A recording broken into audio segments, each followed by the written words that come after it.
मग बाबासाहेबांचं नाव आहे, तो संविधानाला कारणीभूत आहे, त्याला तुम्ही संपवायला निघाले.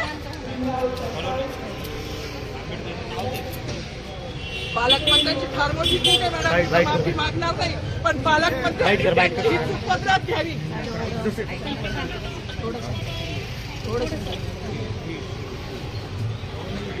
मला मीडियाशी घेणं नाही मॅडम, मला सस्पेंड केलं, मी मारूचे गाड्या उपसी, मी माती काम करीन, पण बाबासाहेबांची ओळख पुसून येणार नाही. मला सस्पेंड करायचं करू शकता मॅडम, बाबासाहेबाला संपवायचं काम करायचं नाही.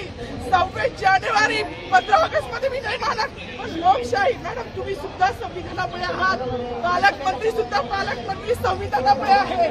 कोणताही जाती भेद नाही, सगळी समानता त्यांनी दिली आहे. बाबासाहेबांचं नाव आता तरी भाषणात येईल, मग तरी भाषणात येईल.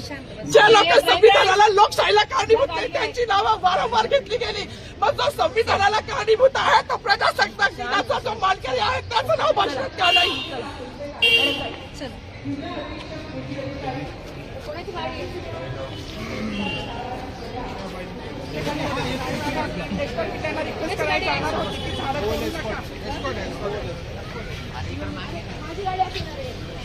सागर आता थोडी